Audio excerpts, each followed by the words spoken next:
Kembali lagi di Cahyati Indonesia spesial mengenang Habibah Munzir Al-Musawa. Pemirsa dimanapun berada, di segmen-segmen sebelumnya kita telah berbincang-bincang dengan ayah angkat beliau, dengan murid beliau, dan sekarang kita akan berbincang-bincang lebih dekat lagi dengan orang-orang terdekat yang berjuang dengan beliau, yang semasa saat dalam perjuangan. Alhamdulillah hadir di tengah kita, di antaranya Ustadz Muhammad Sukron, Ustadz Muhammad Aini, Ustadz Muhammad Galbi. Assalamualaikum Ustadz. Sehat guru-guru semua? Alhamdulillah, cahaya hati senang sekali kehadiran guru-guru semua. Mudah-mudahan ini menambah rasa cinta kita kepada Habibah Munzir Al-Musawa. Saya langsung saja kepada Ustadz Muhammad Sukron. Guru, informasi yang kita dapat, guru pernah mendampingi beliau sampai sejak awal. Dari mulai tahun 1998 beliau dakwah, seperti apa dakwah beliau, guru?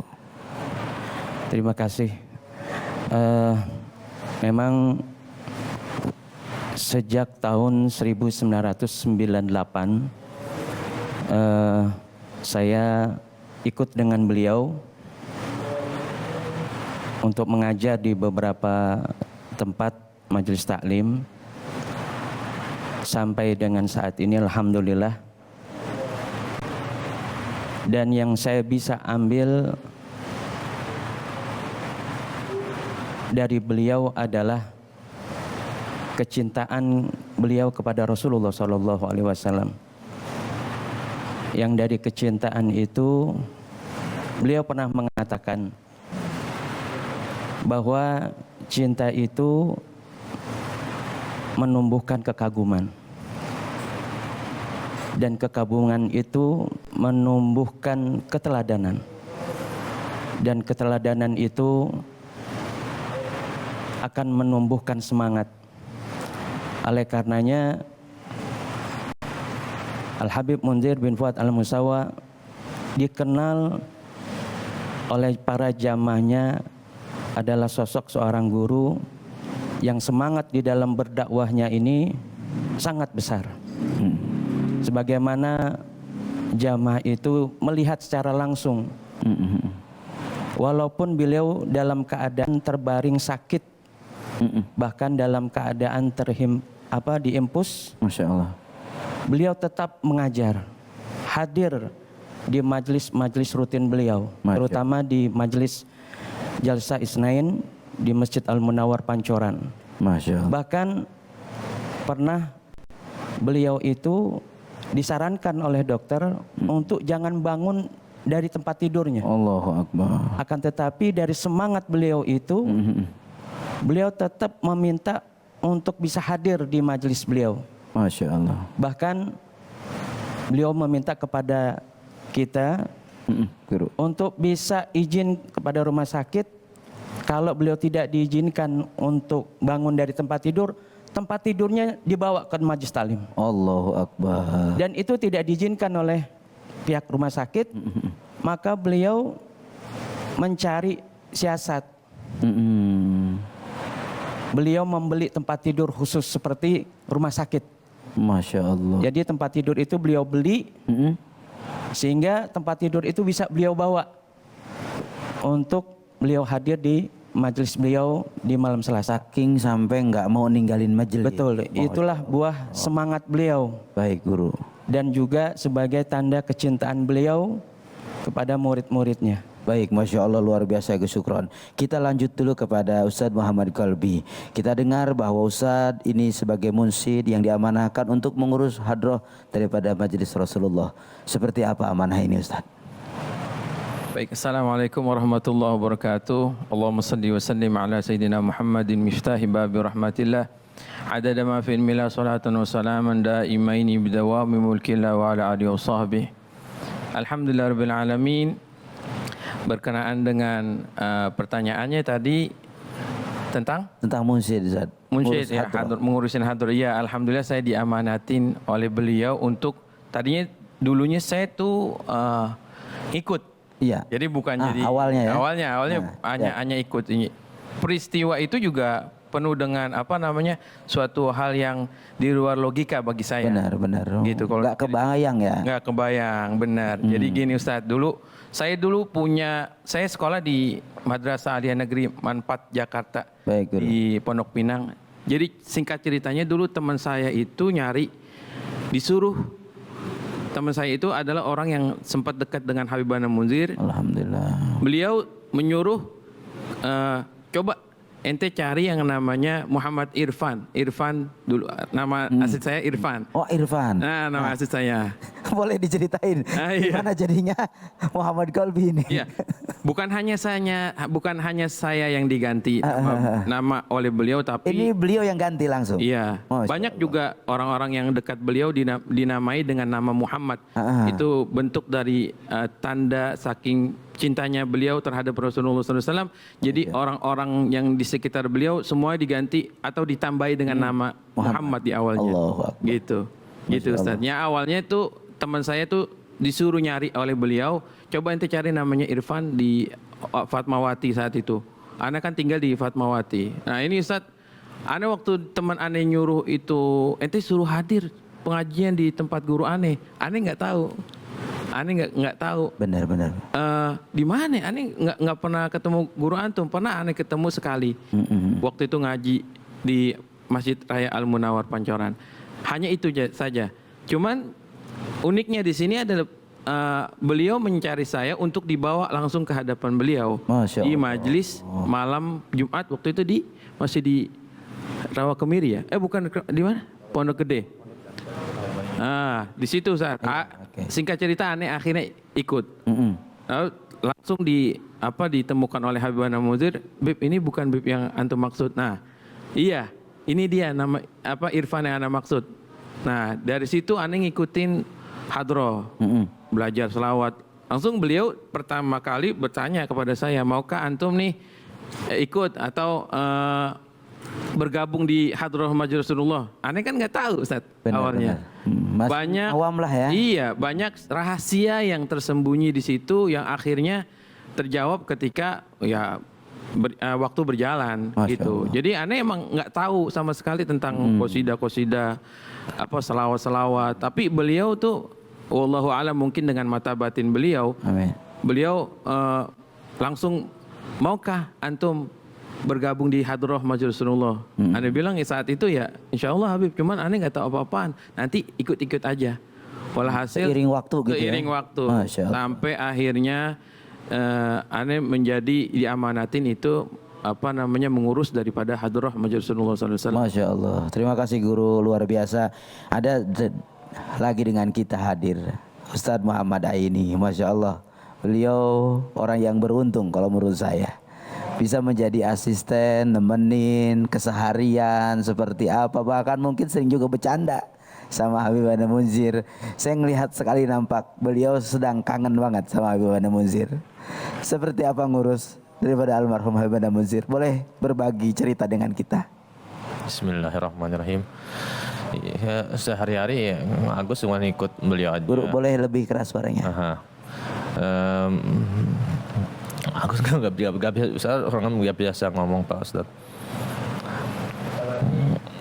Kalau Muhammad Aini ini emang orang yang jarang bicara. Iya, siap. Dia lebih Siap. ke Lebih ke banyak ini banyak ya. gerak gitu. Boleh. Tapi hari ini sebagai bentuk cinta kepada Habibana Munzir, saya pengen banget dengerin bagaimana kenangan ngurusin selama Habib Munzir ada. Dan apa sih yang nggak pernah kita tahu, hari ini kita pengen tahu dari Ustadz Muhammad Aini. Bismillahirrahmanirrahim. Muhammad ini ikut beliau tuh dari tahun 2002 hikmat. 2002 Ustadz ya. 2000 hikmat. Di Bendemah tuh tinggal di Jatiwaringin. Ya sehari-hari ya hanya ngurus beliau aja gitu, persiapan apa yang mau dibawa ke majelis, terus tempatnya di mana, terus jaraknya berapa, ya sekarang ya sering ditanya aja begitu. Saat beliau sakit bagaimana kita ngurusi beliau? Beliau sakit. Ini kalau beliau sakit, iya kita harus standby terus ya, di sampai Agustus itu tidur di rumah sakit juga nemenin beliau. Baik. Kenangan bersama beliau yang sampai saat ini Ustadz Aini nggak bisa lupain. kenangan sama beliau ya kita karena sering 24 jam sama beliau ya, semuanya yang kita lihat ya, sering terbayang-bayang gitu sampai sekarang nih. Sudah sekian tahun beliau meninggalkan kita masih terus terbayang wajah beliau. Pernah Ustadz mimpiin beliau? Ya berapa kali pernah mimpi sama beliau. Seperti apa mimpinya? Saya pernah satu mobil sama beliau pulang ke majelis, sampai pulang tengah malam itu kemana kita sekarang kata Habib, pulang Bib, pulang, enggak katanya. Habis itu Agus langsung kaget bangun, gitu. Masya Allah luar biasa. Dengar-dengar juga nama Muhammad Aini pun diganti lagi ya? Sama beliau. Oh, sebelumnya namanya siapa Ustaz? Iya, semua yang ada dekat dengan beliau itu semua diganti nama dengan nama Muhammad. Karena Agus sering berjumpa dengan beliau, sering dilihat sama beliau, mereka dikasih nama Muhammad Aini sama beliau. Antum ganti yang Muhammad Aini ya. Marhaba Biona siap gitu aja gitu. Masya Allah, dan alhamdulillah sampai sekarang berkah Ustaz ya. Alhamdulillah. Luar biasa. Kembali ke Ustaz Sukron. Ustaz, bagaimana perjalanan dakwah yang Ustaz lihat ini dakwah begitu berat dengan beliau, tapi beliau tetap tegar, kuat. Bagaimana Ustaz bisa memandang beliau itu bisa tegar dan kuat dalam dakwah? Ya, seperti yang tadi saya sampaikan bahwa hanya satu alasan beliau di dalam menjalankan amanah dakwahnya. Benar. Yakni untuk menunjukkan kecintaan beliau kepada Rasulullah SAW. Allahumma sholli wa sallim wa barik alaih. Beliau cinta kepada gurunya Al-Habib Umar bin Muhammad bin Hafid.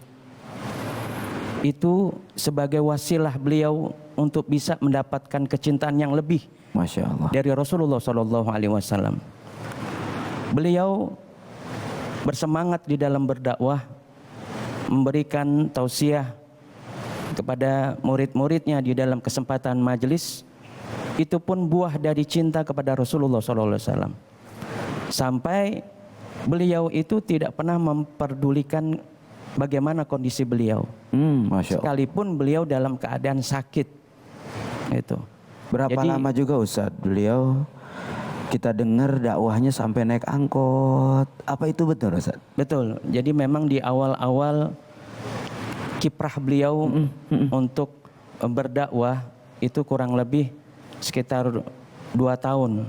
2 tahun. Sepulangnya beliau dari pendidikan di Darul Mustafa Tarim. Allah. Beliau itu pergi ke tempat di mana beliau mengajar, itu naik dari satu angkot ke angkot yang lain.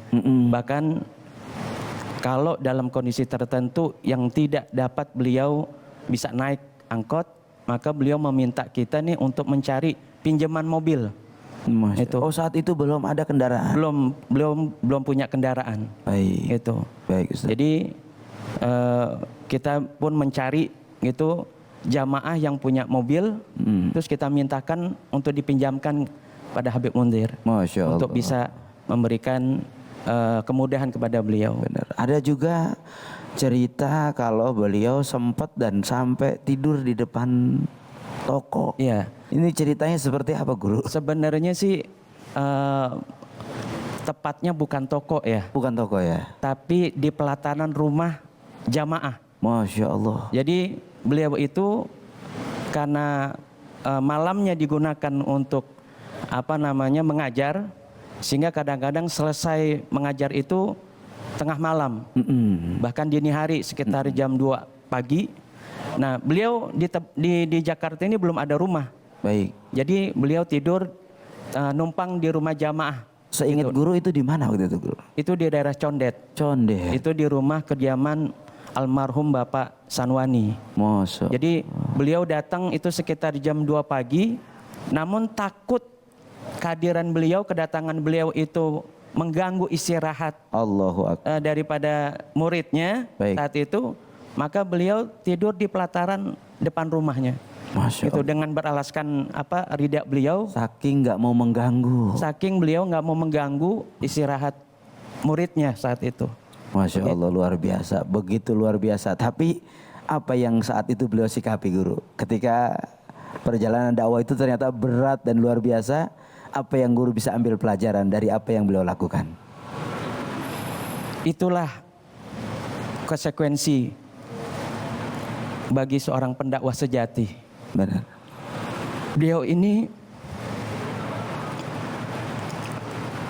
seakan-akan mau menerima segala macam ujian, cobaan. Yang penting bagaimana bisa menggembirakan Rasulullah sallallahu alaihi wasallam. Allahumma shalli wa sallim wa barik alaihi. Dan dia nggak mau apa yang beliau lakukan ini memberikan dampak buruk kepada murid-muridnya. Masya Allah. Makanya beliau bersikap santun, menunjukkan akhlak, Masya Allah, untuk memberikan pengajaran kepada kami murid-muridnya bahwa beginilah Rasulullah SAW dalam berdakwah. Masya Allah. Terima kasih banyak Guru Sukron, terima kasih Guru Aini, terima kasih Guru Kolbi yang alhamdulillah hari ini bisa banyak berbicara lebih dekat kembali kita mengenal Habibana Muzir Al-Musawa. Pemirsa semua, setelah ini kita akan mendengarkan tausiah. Jangan kemana-mana, tetap di Cahaya Hati spesial mengenang Habibana Muzir Al-Musawa. Ya Hanan ya Mannan ya Qadimal Hasan Bahra judika malian Judlana bil ghufran Syairi